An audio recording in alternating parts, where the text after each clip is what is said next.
um pouco o Brasil agora, concentrando em Brasil. A gente tem uma inflação que vem caindo. A gente tem dito que a inflação ela tem sido mais ou menos de acordo com o que a gente espera em termos de convergência. Os últimos números mostraram uma inflação cheia um pouco melhor. Uma inflação, quando a gente olha por dentro, marginalmente pior. Quando a gente olha núcleos de serviço, eu vou mostrar isso um pouco adiante, ela está marginalmente pior. A gente teve um efeito, vamos dizer assim, grande de passagem aérea e de emplacamento nesse último dado, mas a gente continua, vamos dizer assim, entendendo que está dentro do que a gente tinha programado em termos de trajetória de inflação. Carnaval, folia ou sossego? No Terraço Cast de número 414. A vinheta inicial é Roberto Campos Neto, presidente do Banco Central, em apresentação recente no evento CEO Conference 2024 do BTG.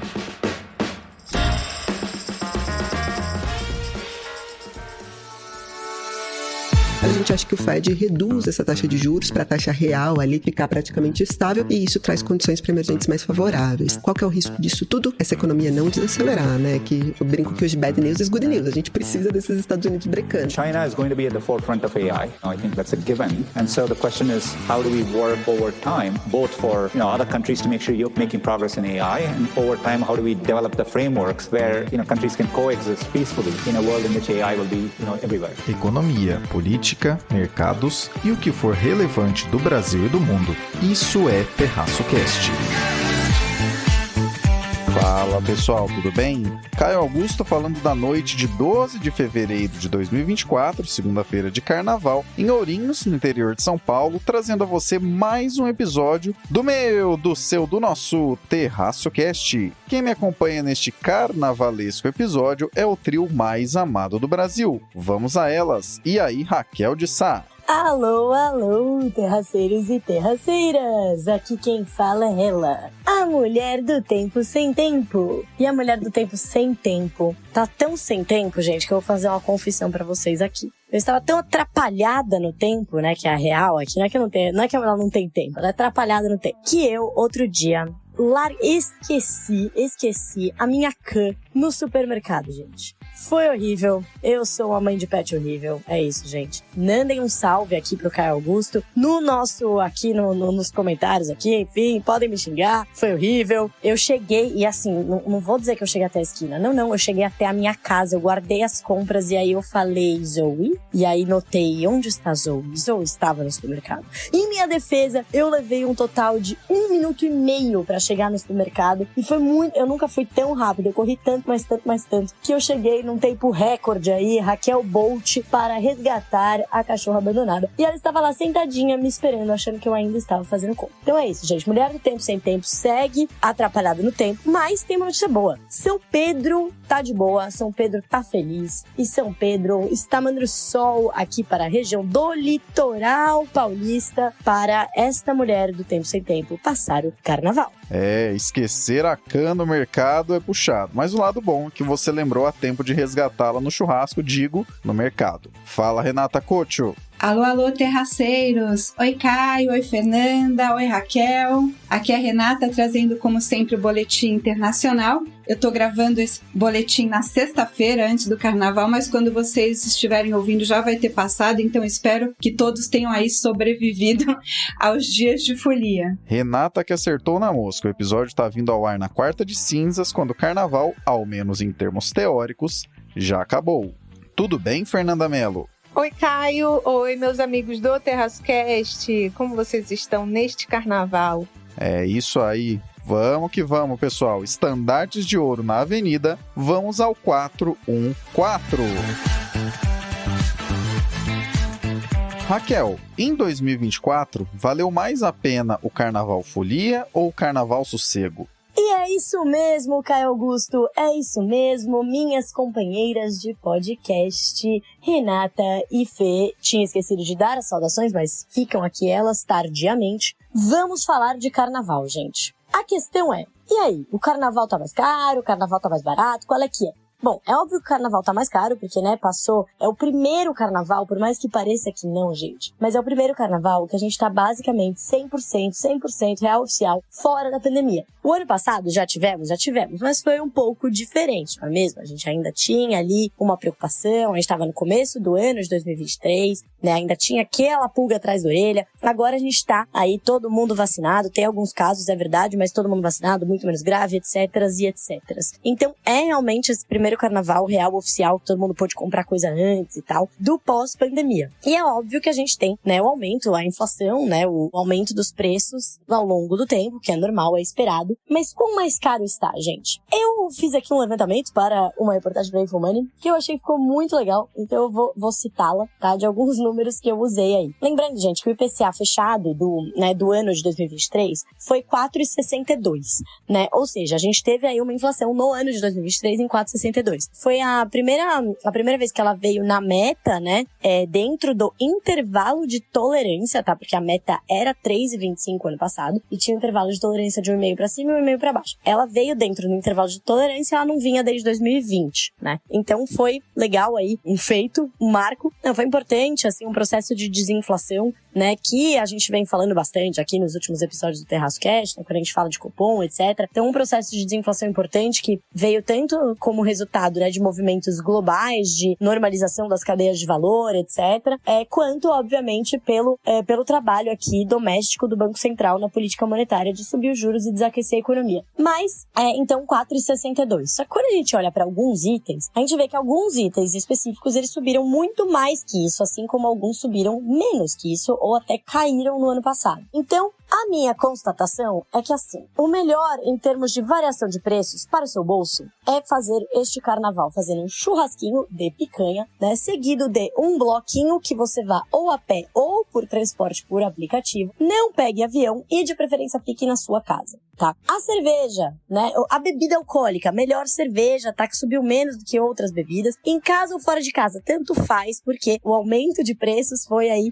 igual, né, no domicílio e fora do domicílio. Mas olha que interessante, gente, quando a gente olha pra carne, a picanhas, o ano passado caiu 10%, tá? 10% no ano passado. Então foi uma queda bastante substancial. A gente tem aí uma confluência de fatores, né? O principal deles foi a forte produção de grãos, né?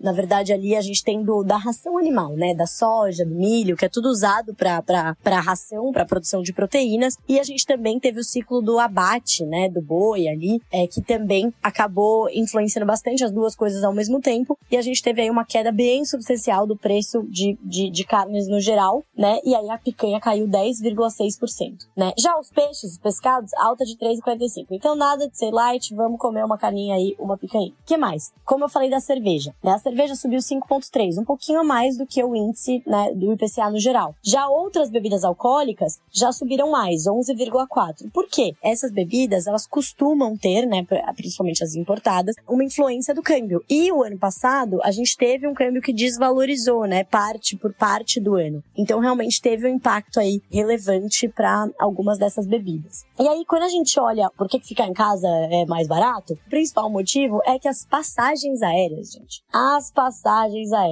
subiram 47,24% no ano passado. Isso foi resultado da demanda, gente. É a demanda mais alta, tá? Até porque quando a gente olha o combustível, né? O preço do combustível aí, ele caiu. Agora eu não me lembro exatamente se ele caiu ou se ele veio mais fraco, mas assim, não foi o combustível o querosene de avião, na verdade, no ano passado. Foi justamente uma questão de demanda. É porque o que a gente tá vendo muito claro, o que a gente vê muito claro em 2023, é a mudança de comportamento mesmo, né? Do consumidor, a volta ao normal. Na verdade, é além do normal, né? Porque durante a pandemia, a gente teve aquele novo normal, entre aspas, né? Que era assim, fica em casa, não viaja, compra tudo em casa, faz tudo em casa. E aí a gente viu o preço dos bens, né? Porque a inflação tem de bens e serviços. A inflação dos bens, das coisas, subiu muito, né? Durante ali o auge da pandemia, também por desequilíbrios das cadeias de produção, e porto fechado, e fronteira fechada, e tudo fechado, que a gente falou bastante aqui. E o preço de serviços estava muito represado, porque ninguém podia sair de casa, ainda muito receio, cheio, etc. No ano de 2023, gente, aí foi isso, foi tudo voltando. E tudo voltando a mais, né? Então, quando a gente vê shows, por exemplo, né, muito mais cheios do que o normal, né? A gente vê o efeito, por exemplo, o efeito Taylor Swift aqui, né? No último dado, não desse que saiu em dezembro, né? Que saiu hoje, inclusive, o de dezembro, mas o de novembro, né? Teve sim um impacto relevante do show aí da Taylor Swift e também o do The Town, né? Nos dados aí do mês que eles aconteceram da pesquisa mensal de serviços. Então, todos esses serviços voltando. Então, o comportamento do consumidor no ano passado foi extremo pro outro lado. Então, se ele foi em 2021, 2022, ele foi muito pros bens, 2023 ele foi total pros serviços. E quando a gente olha, gente, aí a gente, por exemplo, aí isso reflete bastante nas passagens aéreas, isso reflete no o quê, por exemplo, na própria alimentação fora do domicílio. Pô, mas a comida caiu, como é que a gente teve, né, um aumento, como é que eu tô vendo aumento dos restaurantes? Porque o restaurante é serviço, e ele conseguiu recompor a margem dele que ele perdeu nos últimos 2 anos, que tava fechado, etc. Então o preço sim subiu mais do que subiram os alimentos. Muitos desses alimentos que caíram. Aqui, gente, a informação do querosene. O querosene de aviação caiu 20% em 2023. Então, assim, não foi por conta do querosene, né? Tá realmente ligado ao crescimento da demanda que estava muito reprimida, né, diante da pandemia. Isso das passagens aéreas, tá? E aí, gente, com essa reflexão, a gente entra aí no número do IPCA que saiu, né? O IPCA, o nosso principal índice de inflação ao consumidor, que ele saiu o número de janeiro, né? Que saiu ontem. O que ele mostrou? Exatamente esse movimento que eu tô falando. Do setor de serviços, né? Pressionado. Veio um número acima do esperado, né? E aí, quando a gente abre o número, a gente vê que alimentos começou a subir, muito por conta do El Niño. Mas quando a gente faz esse tipo de análise, a gente fala o que estava esperado e o que não estava. Essa alta dos alimentos já estava esperada. Todo mundo, já estava na conta de todo mundo tá contabilizando o El Niño. Esses efeitos devem se dissipar a partir de março, abril, e a gente deve ver os alimentos crescendo aí por volta de 4% no ano todo. Então, vai ter uma devolução disso, né, esperada. Mas o que preocupa é o setor de serviços. Faz uns 3 meses já que a gente vê os dados do setor de serviços, né, inflação de serviços vindo acima do esperado e rodando bem acima da meta, né? Então, quando a gente olha serviços subjacentes, que você tira os serviços mais voláteis, eles aceleraram, estão quase em 6%, né? Estão acima de 5,5%, né? Então, aí já tá bem acima da meta do Banco Central, que é de 3%, né? Então, e por que isso é tão importante? Porque esses serviços, ele não responde, os preços dos serviços, eles não são assim, choveu muito e o preço do tomate ficou mais alto, mas daí vai devolver, o El Niño, por exemplo, a pandemia, desequilíbrio. Não, ele não reflete choques de oferta, né? Que é, por exemplo, isso, uma seca, muita chuva, etc. Ele reflete muito mais a demanda, né? A demanda agregada da economia, quanto que está se demandando por serviços, e também, os salários, tá? É por isso que é super importante. Quando a gente vê um mercado de trabalho bastante aquecido, que é o que a gente tá vendo aqui no Brasil, né? Tem todo mundo falando disso agora, dos salários reais. Os salários reais estão subindo bastante, ou seja, os salários estão subindo acima da inflação, porque o mercado de trabalho tá aquecido, né? A gente tá com uma taxa de desemprego que é a menor taxa desde 2015, de 7,8%, acho que fechou no ano passado. Então é uma taxa de desemprego bastante baixa, que eu falei isso já semana passada, né, quando eu falei de Copom, e o Copom tava de olho, e olha aí, o IPCA veio bastante nessa direção. Então uma coisa bem ligada na outra, né? O mercado de trabalho aquecido. Mais de 70% da nossa economia é serviços. Serviços é o setor que mais emprega. Então boa parte da população ocupada está empregada pelo setor de serviços. Aí você tem esse setor que está vindo forte, você tem uma pressão salarial, os salários estão aumentando acima da inflação, o que isso acontece? Aumenta a demanda por bens, né? Por bens e serviços, né? Aumenta a própria, então é uma coisa que retroalimenta a outra. A pessoa que é empregada no setor de serviços, ela ganha mais e ela demanda ainda mais, né? E aí a gente vê que saiu o IPCA, que mostrou essa preocupação, e saiu também essa semana o dado, hoje mesmo, o dado do setor de serviços, né? Isso relacionado a dezembro. Mas o que ele mostra? Que o setor deu uma esfriada, mas quem que subiu bastante? Os serviços prestados às famílias, restaurantes, manicures, cabeleireiros. Então, olha só, tudo bastante alinhado, né? Vê que tudo se encaixa. Então, a inflação do carnaval se encaixa aí com os números de desemprego, com a postura do Copom, com o número de IPCA. Então, é isso, todo mundo de olho aí, com cautela, né? Essa inflação do setor de serviços acendendo uma luzinha amarela, né? Não deve mudar a postura do Banco Central, mas ela só reforça a postura de cautela, né, do Banco Central, e de que provavelmente ele não vai acelerar o ritmo de cortes aí nas próximas reuniões. Então é isso, gente, fomos de carnaval, passamos por IPCA e terminamos aí em Copom novamente. Existe um nível de detalhamento bastante específico quando o assunto é inflação. Todas as vezes que vemos sair algum dado novo do IPCA, que é a inflação oficial que o governo formula pelo IBGE e é considerado pelo Banco Central para tomar suas decisões sobre juros, certamente você ouve ou até mesmo fala: pô, essa inflação é diferente da minha. E você acerta toda vez que diz ou que ouve dizer isso. IPCA nada mais é que uma cesta de produtos e serviços padronizada para que seja possível acompanhar um certo agregado ao longo do tempo. Se não é possível estimar com tanta precisão a inflação de cada uma das pessoas que ouve este amado podcast, o que dá para saber em termos mais amplos é como os preços de dois grandes grupos variam no curto prazo: bens e serviços. Durante a pandemia, todo mundo em casa e sem poder sair, o e-commerce bombou e vários bens foram para cima em preço, desde os alimentícios até mesmo os veículos. Tudo subiu bastante. Mas durante esse período, os serviços ficaram de lado, já que, bem, no ápice da coisa ninguém saía de casa, então simplesmente não tinha como repassar preço algum.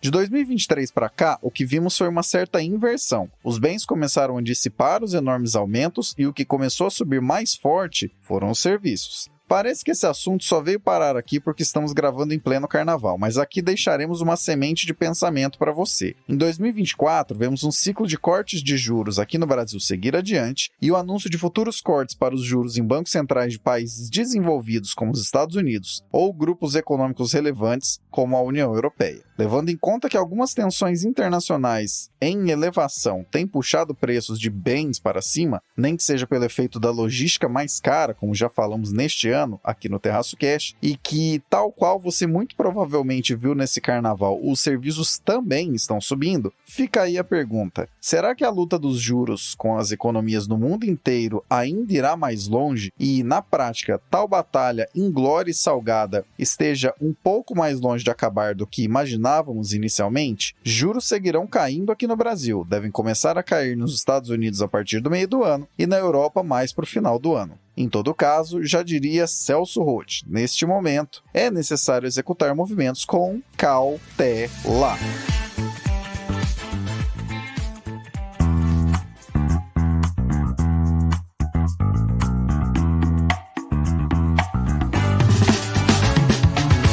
Confira na nossa Linktree todos os possíveis meios de acompanhar o Terraço Econômico, nossas redes sociais, parcerias ativas, e-books e até mesmo como você pode cadastrar seu e-mail para receber nossa newsletter semanal, a Reflexionários. Então, para resumir a ópera, não deixe de visitar nossa Linktree. Esse link está na descrição desse episódio.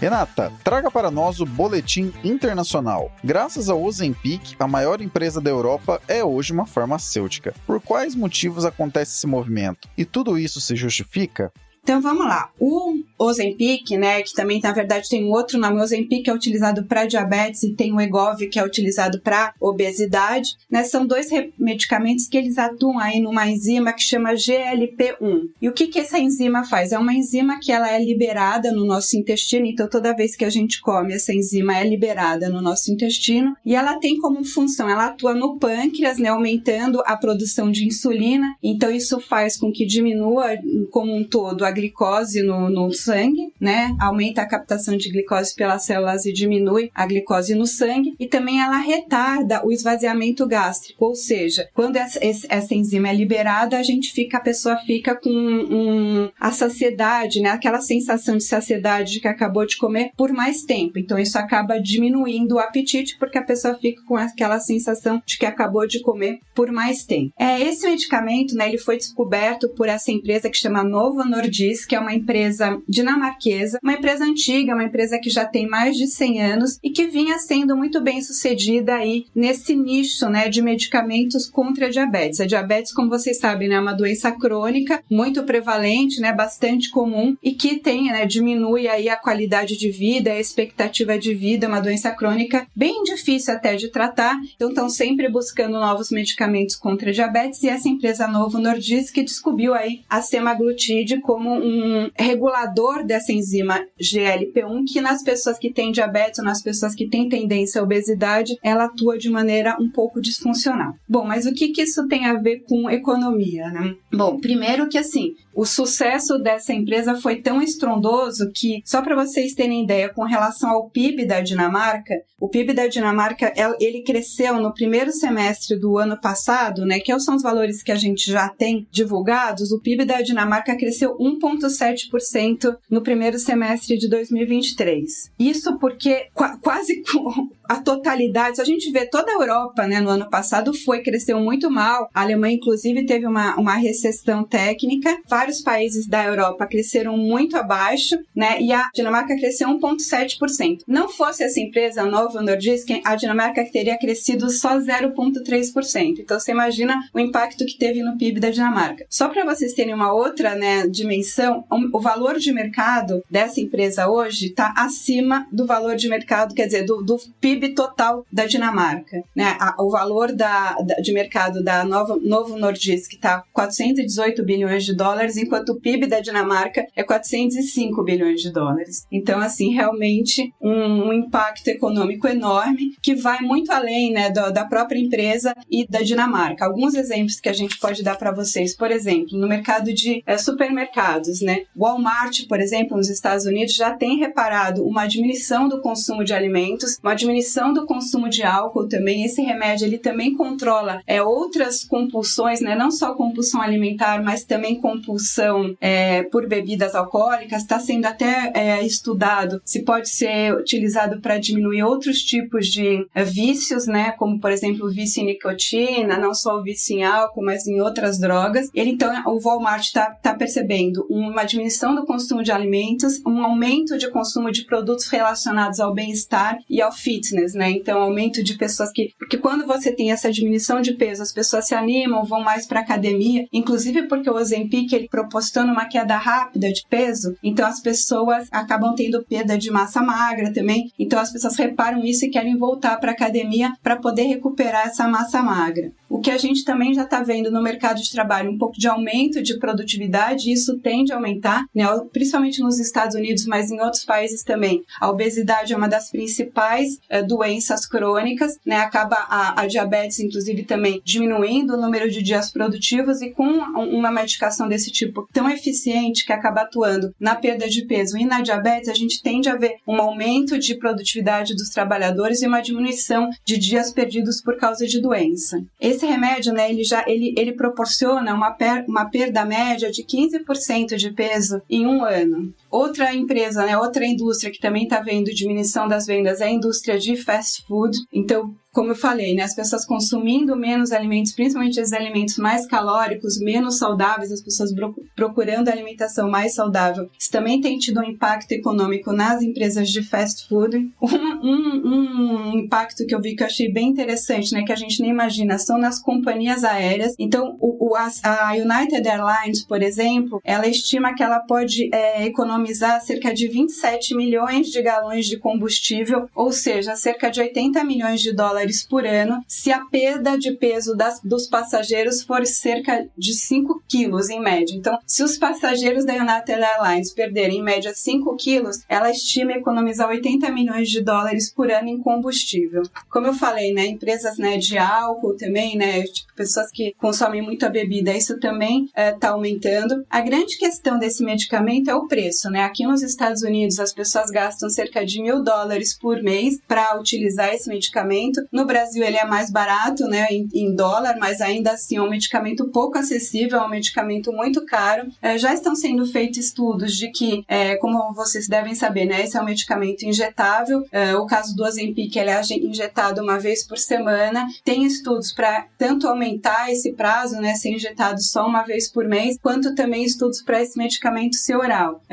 A tendência é que o preço caia, e tem toda uma discussão, principalmente aqui nos Estados Unidos, né, se o governo não deveria financiar esse tipo de medicamento, dado a melhora, né, na expectativa de vida, na qualidade de vida das pessoas, considerando aí a obesidade como um dos principais problemas de saúde pública dos Estados Unidos. Hoje, né, a Novo Nordisk, que era uma empresa pequena de nicho, ela já é a segunda maior empresa farmacêutica do mundo, né? Ela já ultrapassou aí as grandes famosas, a Johnson & Johnson, a AstraZeneca, a Pfizer, Pfizer, ela só tá atrás hoje da Eli Lilly, que é outra empresa que também está lançando, né, também lançou um medicamento aí nesse mesmo nicho. Então, assim, só queria comentar com vocês, né, a importância aí, né, o que um medicamento novo, né, um avanço da ciência pode ter de impacto econômico para a gente ficar prestando atenção. E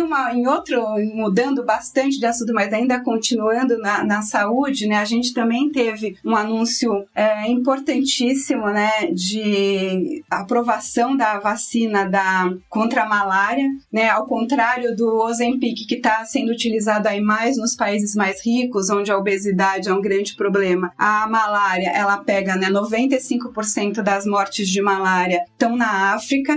A gente acredita, né, que as estimativas que morrem, só para vocês terem uma ideia, só de crianças, cerca de 500 mil crianças por ano de malária na África. Então, a estimativa é que essa vacina, né, contra a malária, que foi aprovada e já está começando a ser utilizada, principalmente na África, deva conseguir salvar mais vidas ao longo do tempo do que a vacina contra a epidemia do Covid-19. Então, é isso, né? Isso que eu queria comentar essa semana com vocês, esses dois avanços da ciência na área da saúde, o Ozempic contra a obesidade e a vacina da malária contra a malária. A gente também teve, né, a vacina da dengue, a gente teve a primeira vacina da dengue sendo aprovada no Japão, já está começando a ser aplicada no Brasil, né? A gente está vendo uma epidemia bastante importante de dengue no Brasil. Já tem uma vacina do Butantan também em fase final de aprovação e deve estar disponível a partir do ano que vem, se Deus quiser, né? Então a gente está vendo aí, né, avanços da ciência em vacina, a vacina da malária, a vacina da dengue, avanços da ciência contra a obesidade e, por outro lado, a gente continua vendo, infelizmente, aí, né, muitos governadores, muitos prefeitos, muitos políticos ainda contra a vacinação, né, querendo ser contra a vacinação obrigatória de crianças, né, fazendo campanhas aí anti-vacinação, o que é um absurdo, porque a gente está vendo, né, o quanto esses avanços podem ser importantes para a gente melhorar a produtividade, qualidade de vida, expectativa de vida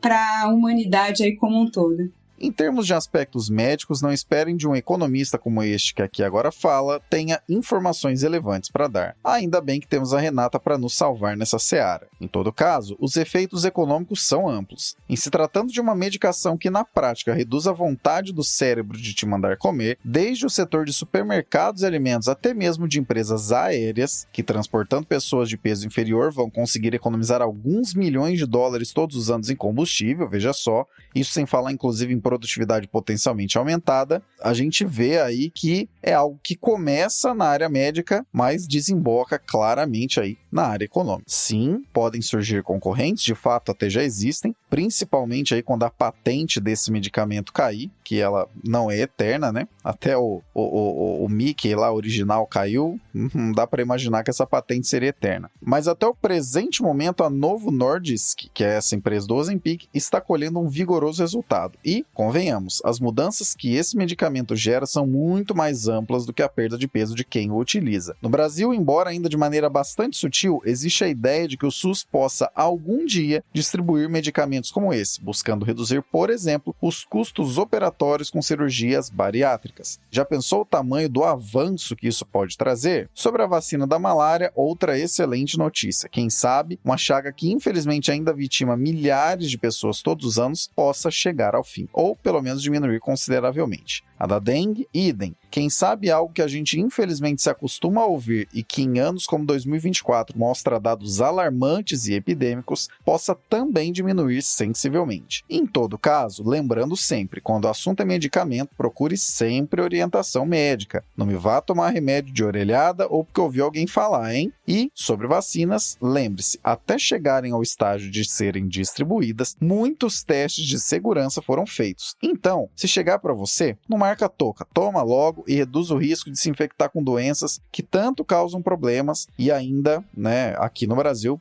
você pode fazer isso sem pagar nada na ponta. É óbvio, para não parecer vou usar aqui um eufemismo, nenhuma pessoa muito inteligente, sabida, dizendo que o SUS não é de graça, não paga na ponta, tá, pessoal? Para não parecer nenhum idiota, desculpa, mandando aí a real. Você pode fazer isso no Brasil sem pagar nada na ponta, indo a algum posto de saúde e sendo imunizado através do Sistema Único de Saúde. Saúde é o bem mais valioso que existe. Jamais perca isso de vista.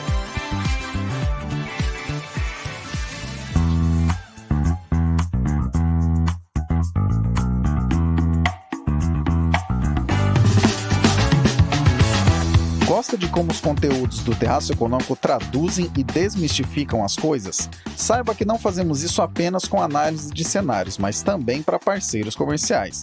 Para saber como o seu negócio e o nosso negócio podem ser parceiros, visite na nossa Linktree o item Contrate o Terraço. Quem sabe seu produto ou serviço pode não apenas ganhar uma descrição mais adequada, como também acessar as centenas de milhares de pessoas que nos acompanham todos os anos. Já pensou?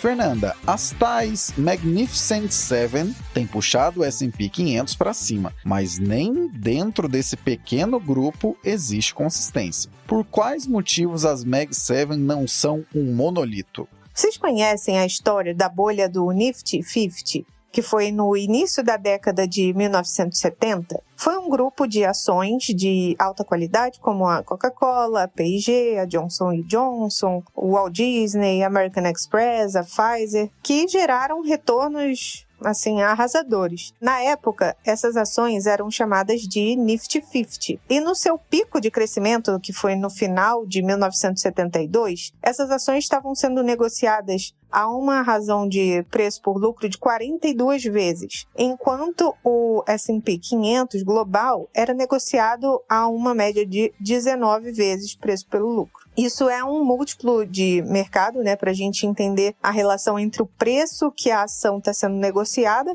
e as suas variáveis operacionais. Por exemplo, os dividendos, os lucros, a geração de caixa, enfim. O objetivo disso é entender, na base da comparação, as principais variáveis da empresa com o preço que ela é negociada no mercado, para identificar se existe uma oportunidade de investimento, enfim. Isso em 1972. Em 1973 e 74, a inflação subiu muito rapidamente e ocorreu uma recessão. O mercado global declinou e as ações das Nifty 50 tiveram um desempenho muito inferior. A maioria dos investidores pensa que o colapso das ações da Nifty 50 foi uma bolha, na verdade, que estourou. Mas, se você tivesse comprado essas ações, mesmo que nessas máximas históricas, e tivesse persistido nessa estratégia de investimento de longo prazo, hoje teria batido uma taxa de rendimento anual de mais ou menos 12%.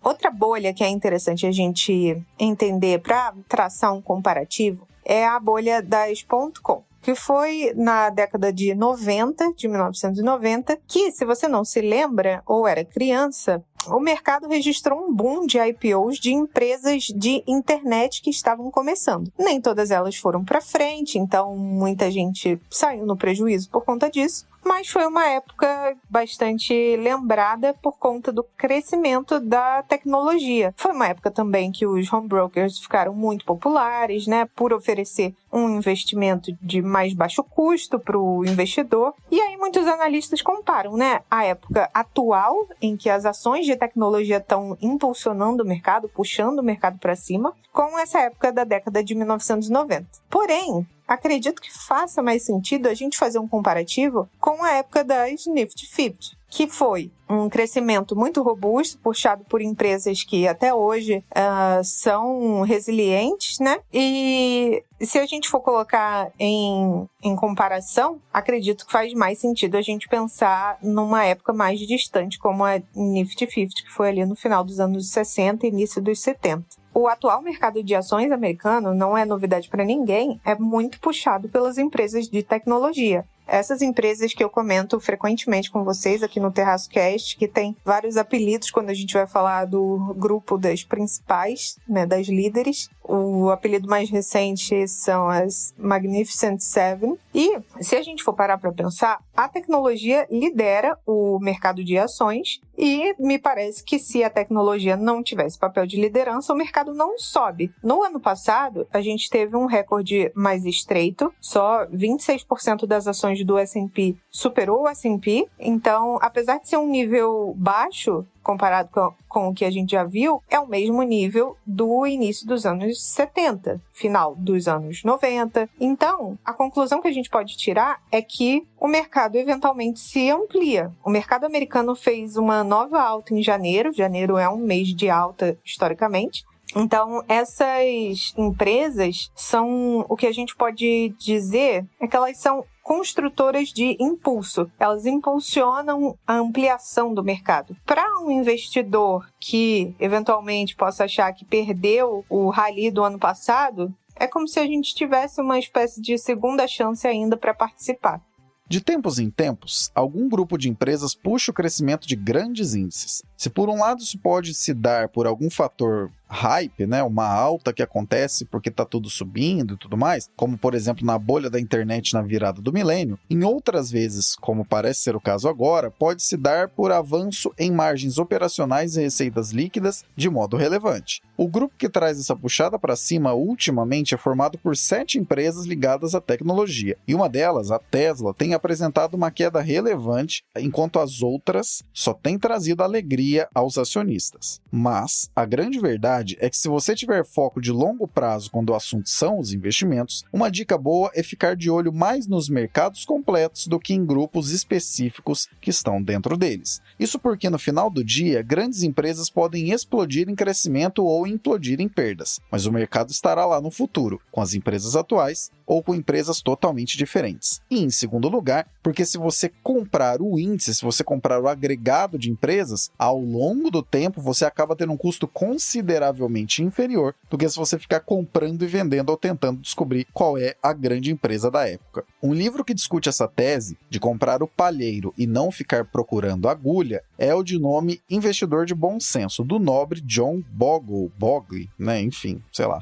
depende aí da sua pronúncia em inglês. A deste âncora aqui, que inclusive felizmente já fez essa leitura e a recomenda aqui é essa. Sim, existem teses de investimento ativista no qual você pode procurar as empresas vencedoras de cada época e vencer o mercado durante um tempo. Mas vou te contar um segredo, no longo prazo e de maneira relevante, é quase que matematicamente impossível vencer o mercado. Se for esse o caso, por qual motivo você nada contra a corrente se você pode simplesmente ir com ela, com custos sensivelmente menores? Procure ler A Sabedoria de John Bogle. Você se surpreenderá com como pode ser muito mais simples e lucrativa sua vida nos investimentos. Você que sempre nos acompanha, que tal trazer mais gente para ouvir e também acompanhar o Terraço Cast? Não deixe de enviar esse episódio para alguém que também queira ficar por dentro das discussões relevantes a nível doméstico e internacional. Nos despedindo agora do trio que abrilhantou o carnavalesco episódio 414 do Terraço Cast. Obrigado, Raquel. É isso, gente. Por hoje é só. Vocês provavelmente vão ouvir esse episódio após o carnaval, mas não tem problema. Era só para fazer essa reflexão, né? Era apenas uma desculpinha para falar de inflação e juros novamente. Então, nos falamos e ouvimos na semana que vem. Obrigado, Renata. Então eram essas as novidades aí, as notícias que eu queria passar para vocês nesse podcast aí pós-carnaval. Como eu falei, espero que tenham todos sobrevividos, que não tenham bebido muito, que não tenham feito muita bobagem, que se arrepender na quarta-feira de cinzas. E na semana que vem eu volto com mais notícias do Boletim Internacional para vocês, tá bom? Era isso, um beijo, um abraço e até semana que vem. E obrigado, Fernanda.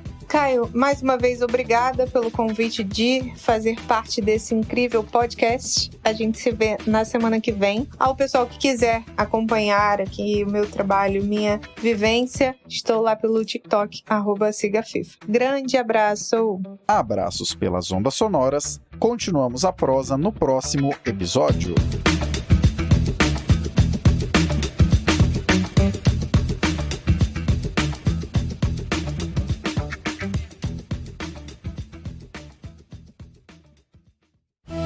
Este episódio foi editado por Atelas, soluções em áudio para podcasts. Encontre a Atelas nas redes sociais. É só buscar por @AtelasEdição.